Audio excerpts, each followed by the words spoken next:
स्वागत आहे तुमचं पुन्हा एकदा. आणि आपण अमरावती मेडिकल कॉलेजवर यशोमती ताई बोलत आहेत. त्यांनी आता सांगितलं की नांदगाव पेठची जागा फायनल झाली होती. माझ्याकडे माहिती आहे की जेव्हा त्या पालकमंत्री होत्या त्यांचा मतदारसंघ हा नांदगाव पेठला आहे, म्हणून त्यांनी नांदगाव पेठचं नाव घेतलेलं आहे. आणि ज्याला ज्याला प्रत्येक आमदाराला वाटतं की माझ्या मतदारसंघात अशा प्रकारचं कॉलेज आलं पाहिजे. आता मात्र बडनेरा होत्या आणि त्यांची टीका आहे. नाही नाही, हे बघा, एक टीका लक्षात होण्याचं कारण नाही नाही एक लक्षात ठेवा. नांदगाव पेठ हा माझ्या मतदारसंघामध्ये होता म्हणून नव्हतं. इधर नांदगाव पेठ और अमरावती असं ऑप्शन होतं. नांदगाव पेठ मध्ये मोठी ई क्लास लँड आहे. ओके, खूप मोठी ई क्लास लँड आहे. आणि तुम्ही इकडून वळून आला तर you can go directly to the airport also. Medical college ना, मेडिकलचे स्टुडंट्स येणार ना, बरोबर, येणार ना तिथे, त्यांच्यासाठी पण ते कन्व्हिनियंट होतं. आता तुम्ही मतदारसंघावाईज एवढं काय म्हणणार, एवढं नॅरो थिंकिंग कधी आम्ही केलं नाही. ठीक आहे, आम्ही ऑप्शन दिले होते, इधर you make it at Nandgaon Peth और you make it at Amravati, wherever the land is available. का बरं? कारण नांदगाव पेठ अमरावतीमध्ये असल्यासारखंच आहे.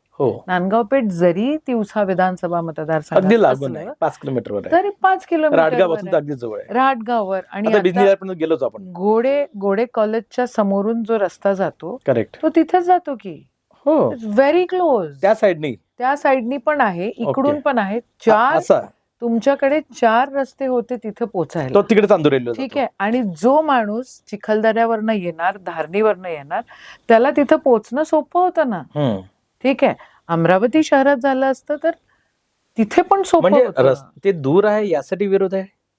नाही, ही जागा एका विशिष्ट व्यक्तीच्या नाव घेऊ शकतात. मला नाव रोज म्हणजे जाहीरपणे बोलता. मला नाव घेण्यामध्ये इंटरेस्ट नाहीये. तुमचं नाव घेण्यामध्ये मी घेतलं पाहिजे असा इंटरेस्ट असेल. लोकांना माहित आहे, सगळ्यांना माहितीये कोणाचे मतदारसंघ कुठे आहे आणि कोणासाठी काय होत आहे. मी बोलत असताना आपला विषय सुरू झाला की आपण का राजकारणात आहोत. हो, ठीक आहे, करेक्ट. तर लोकांच्या सोयीसाठी जे असेल ते राजकारणी माणसांनी केलं पाहिजे. गुड, हे सरळ सरळ आहे. करेक्ट. आणि राहिला विषय इकडे व्हायचा तर तिकडे व्हायचा. आता सरकार किती व्यापकतेनं किंवा किती लोकाभिमुख आहे, किती लोकांचा विचार करतं, त्याच्यावर सरकार निर्णय घेतं.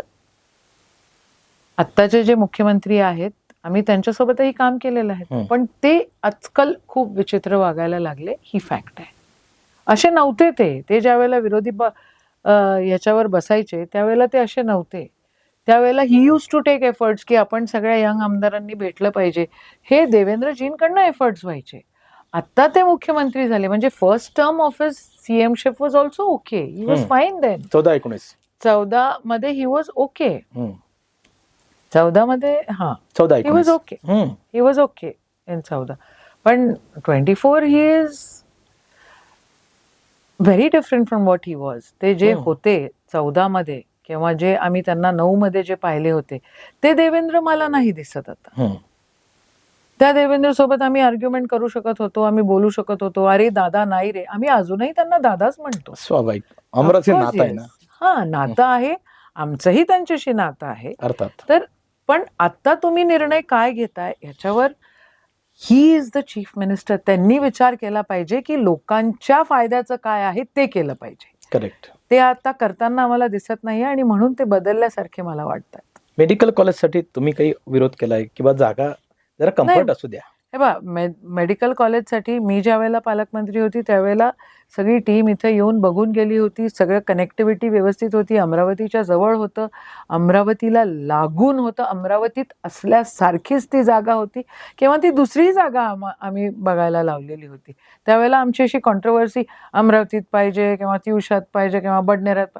अमरावती जिल्ह्यात ते झालं पाहिजे आणि धारणीचा येणारा जो शेवटचा नारायण आहे तो तिथपर्यंत पोहोचू शकला पाहिजे. हा दृष्टिकोन पाहिजे. आत्ता जो दृष्टिकोन ठेवताय तो अतिशय चुकीचा आहे आणि तो पण तुम्ही मुद्द्यावर पुन्हा एक बोट ठेवलेला व्यक्तिगत काहीतरी लाभ आहे ना. मग तिथे कोणाचे आहेत तुम्ही सांगा ना मला, कोणाचे आहेत तिथे प्लॉटिंग्स, कोणी पैसे टाकलेले आहेत? ते पैसे आपण जे म्हणतोय त्या व्यक्तीचे आहेत की अजून कोणाचे पण आहेत हे माहिती केलं पाहिजे. जर्नलिस्ट आहात, माहिती काढा, आम्हाला सांगा. Let नाही, us आरोप know. तुम्ही करता. आरोप नाही करत आहे, मी फॅक्ट बोलते. अच्छा, माझी तर जमीन नाही आहे ना तिथे. नक्कीच. नाही मग त्या मतदारसंघात तुमचं काही अस्तित्वच नाही त्या विषयात, किंवा तुमची काही जमीन असेल किंवा काही विकासाचा मुद्दा असेल, हा मुद्दा नाही आहे. पण हा विरोध फक्त लांब आहे या जागेसाठी, की तिथल्या प्रॉपर्टीचा बद्दलचा विषय आहे? नाही विषय असा आहे की धारणीतून माणूस आला तर त्याला ते सोपं गेलं पाहिजे जायला. आणि मेडिकल गव्हर्नमेंट कॉलेज इथे होत आहे तर फक्त धारणीतलाच येईल का? करेक्ट. यवतमाळचा पण येईल ना? हो की नाही? येईल. यवतमाळचा पण येईल, बरोबर. म्हणजे किमान वाशिमचा पण येईल. नेर परसोपर्यंत वाशिमपर्यंत लोक जोडले जातील. हा तुमचा विरोध ठीक आहे, पण तुम्ही आता मुख्यमंत्र्यांबद्दल बोललात. तुमचं शेवटचं बोलणं कधी झालंय? कुठल्या विषयावर झालंय? इथे अमरावतीमध्ये एक गडबड झाली होती. आमचे एक दोस्त होते, त्यांच्या मुलांनी थोडस वेडेपणा केलेला होता आणि त्यावेळेला मी त्यांना मदत मागितलेली होती. दिली? हा, म्हणजे त्यांनी दिली असं म्हणायला लागेल. नाही, तुम्ही मोठ्या मनाचे आहात आणि स्पष्ट आहात. येस. ताई, एक मुद्दा असाही आहे, एकंदरीत तुम्ही अग्रेसिव्ह आहात, आक्रमकपणे मुद्दे मांडता आणि साधारणतः आतलं बाहेरचं कमी करता. स्पष्ट आहे जे आहे ते आहे. मग याचा रिस्पॉन्स चांगला येतो की यातून लोकप्रियता आपली कमी होते? काय वाटलं तुम्हाला? नाही, खरं बोलणाऱ्याला लोक साथ देतात. हा, लोकांना कळतं खरं काय आणि खोटं काय, सगळं कळतं लोकांना. तुम्हाला ये जनता आहे, ये सब जानती है. म्हणजे तीर्थरूप जे होते अतिशय शांत आणि असे आक्रमक नव्हते. त्यांच्या सुकन्या तुम्ही आहात. तुम्ही त्यांना 17व्या वर्षी बघितलं, 60व्या वर्षी Yes. बघितलं, तुम्ही त्यांना 30व्या 30व्या वर्षी नाही बघितलंय. मी त्यांची हुबहू कॉपी आहे. काय गोष्ट करता? म्हणजे पिताजींचा एकदम आक्रमक स्वभाव घेतलाय तुम्ही. Absolutely. आम्ही ठाकूर साहेबांना जे पाहिलंय ते अगदी शांतच पाहिलंय आणि ती शेवटच्या म्हणजे खूप नंतरच्या काळामध्ये पाहिलाय आणि आमच्या पिढीने जे पाहिलंय ते तुम्ही अगदी जवळून पाहिलाय. तुमच्यावर कोणाचा प्रभाव आहे, आईचा की बाबांचा? दोघांचाही आहे. जास्त? नाही, कमी जास्त नाही म्हणू शकत. मी 2014च्या निवडणुकीवर बोलणार आहे तुमच्याशी आता. कारण मोदींची लाट होती, देश बदलणार होता आणि बदलला पुढे. म्हणजे जो तुम्ही त्याचं आकलन काही करा, परंतु 14 पूर्वीचा भारत आणि 14 नंतरचा भारत स्वाभाविक आहे. काँग्रेस विरोधी पक्षात गेल्यामुळे काँग्रेसची टीका, त्यांच्या नेत्यांची टीका ही अतिशय स्वाभाविक आहे. परंतु एक पूर्ण सत्तांतर झालं मोठ्या प्रमाणात आणि त्या सत्तांतराच्या लाटेमध्ये यशोमतीताई निवडून आल्या. हा एक धक्काच आहे. आणि ताईला पराभूत करणं खूप आजही अवघड आहे असं त्यांचेही विरोधक आजही कबूल करतात की खूप अवघड काम आहे. मी एक इंटरव्ह्यू केला, तुम्ही बघितला आहे. 14 मध्ये ताई तुम्ही एक प्रबळ नेत्या म्हणून फार म्हणजे विकसित झाल्या होत्या. तोपर्यंत तुमचं नेतृत्व असं बहरलं होतं. 3चा पराभव असेल तुमच्याकडे, 4चा पराभव असेल, पण 9चं निवडणूक जिंकल्या होत्या. 14ला तुम्ही पुन्हा तिकीट दिलं होतं. तेव्हा तर तुमच्याशिवाय कोणाला तिकीट मिळणारच नव्हतं, इतकं ते कॉन्फिडंट तिकीट होतं तुमचं. पण तुम्हाला पराभूत करावं असं आमची सगळ्यांची इच्छा होती, भाजपच्या लोकांची. असं ते जाहीरपणे सांगतात की आमची इच्छा होती ताईंना पराभूत करावं आणि खूप ताकद लावली. आणि मग त्यांच्या लक्षात आलं की विरोधी पक्षातला व्यक्ती नाही पराभूत करू शकत तुम्हाला. काय वाटलं जेव्हा आपली सख्खी बहीण समोर उभी आहे? कठीण प्रश्न आहे, खूप कठीण आहे. सरळ आहे, वाईट वाटलं. पण निवडणूक होती, युद्ध असतं आणि महाभारतामध्ये बहीण भावंड एक दुसऱ्याच्या विरुद्ध लढले होते आणि माझ्याकडे माझे वडील सारथी म्हणून होते आणि ते होते, त्यांची शिकवण होती. घरचा संघर्षापेक्षा विचाराचा संघर्ष जास्त मोठा होता आणि म्हणूनच आपण जिंकलो असू. तुमच्या विरुद्ध असं कोणी उभं राहू शकत नव्हतं की जर तुम्हाला पराभूत करेल? नाही, असं काही नाही हो. मग त्यांची निवड का केली? असं आहे, आता का केली, काय कळलं कशासाठी तुम्हाला केली, त्यात? मागून काय कळलं? तुम्हाला अंदाज आला असेल का करून आले सगळं? मला काही वाटलं नाही आणि काही वाटतही नाही आणि काही त्याच्यामध्ये बोलण्यातही काही मतलब नाही. 9-14 होऊन गेलं ते होऊन गेलं आणि आता मग 2024 मध्ये पडली की मी नाही पडली अशातलं भाग. 2004 मध्ये पडली, 2024 मध्ये पडली, काय पुढची निवडणूक जिंकू. 9-14 म्हणजे 4-9-14 आणि इकडे 19 आणि आता 24, यात 5 निवडणुका तुम्ही बघितल्या. 2 निवडणुकांमध्ये अगदी सुरुवाती निवडणूक पराभूत आणि शेवटची आता झालेली पराभूत आहे. पण या 3 निवडणुकात मी जिंकलात. काय फरक वाटला प्रत्येक टप्प्यावर निवडणुकीकडे बघताना? 2004 ची निवडणूक आणि 2024 ची निवडणुकीमध्ये जमीन आसमानचा फरक होता. सांगा ना. 2004च्या निवडणुकीमध्ये व्हॉट्सअप, फेसबुक काहीच नव्हतं. इलेक्ट्रॉनिक मीडिया एवढा प्रबळ नव्हता. बरोबर. आणि 2024च्या निवडणुकीमध्ये किंबहुना 2014 पासूनच त्याचं पेनेट्रेशन झालेलं होतं. दृष्टिकोन लोकांचा बदललेला होता. 2004 मध्ये जेन्युइनिटी अजून होती. 2024 मध्ये लोक मॉनिटरी जास्त झालेले दिसले.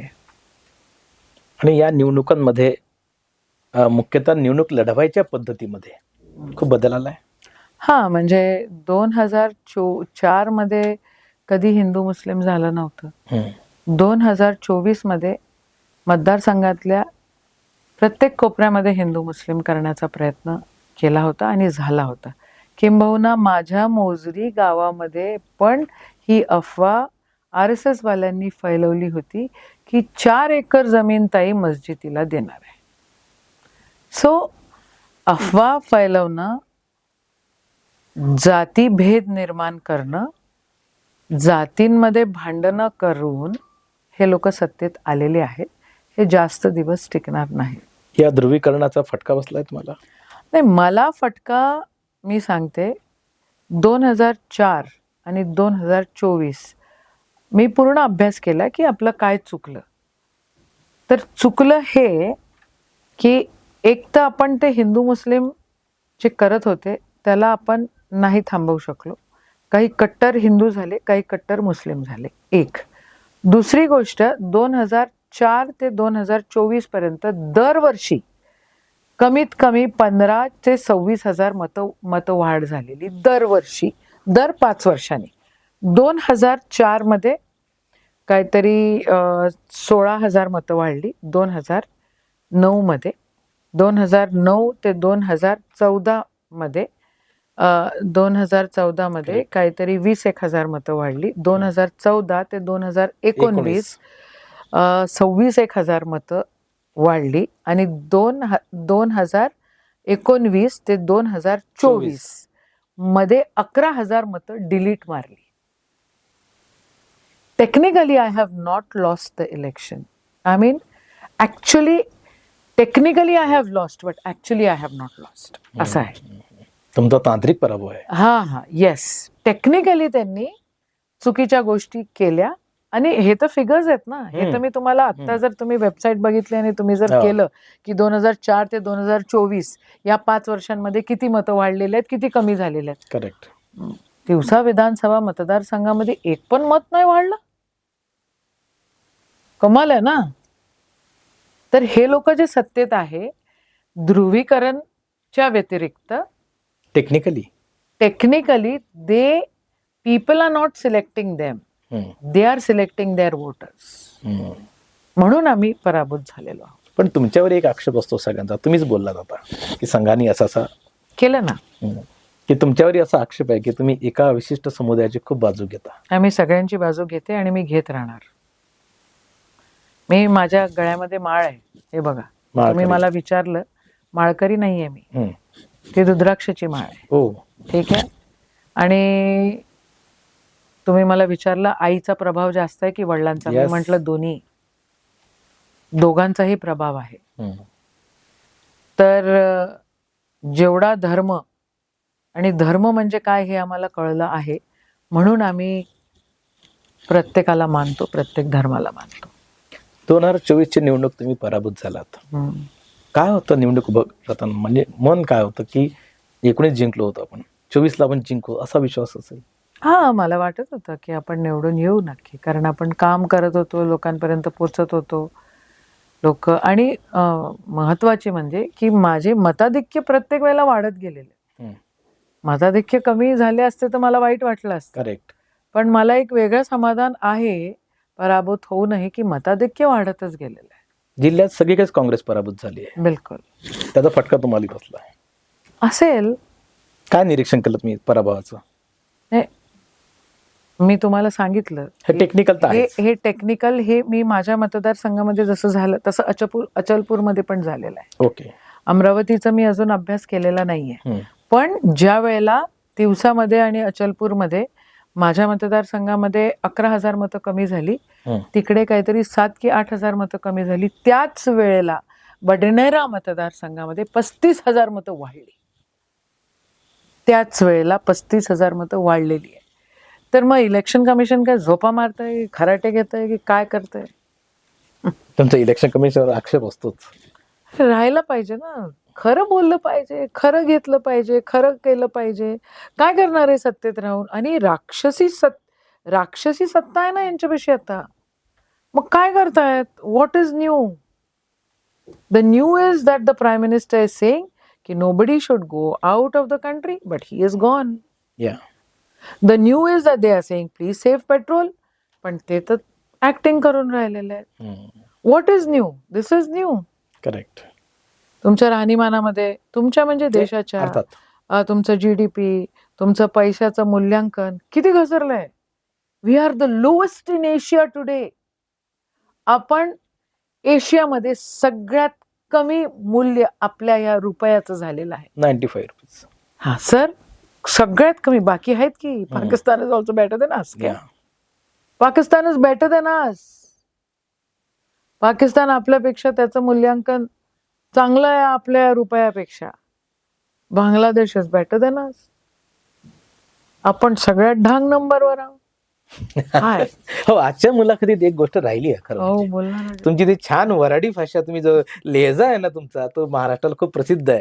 की तुम्ही खरं म्हणजे खूप सुसंस्कृत आणि अगदी काय म्हणतात त्याला, प्राकृत आणि आपल्या लिखित मराठीमध्ये बोलता. नाही, लिखित वगैरे मराठी. ती मराठी फार छान बोलता तुम्ही. जे विधानसभेत बोलता ती खूप वेगळी मराठी आहे तुमची, आणि लोकांमध्ये बोलता ती मराठी खरं वेगळी आहे. काय असतं, वेगळा वेगळा विषय असतो.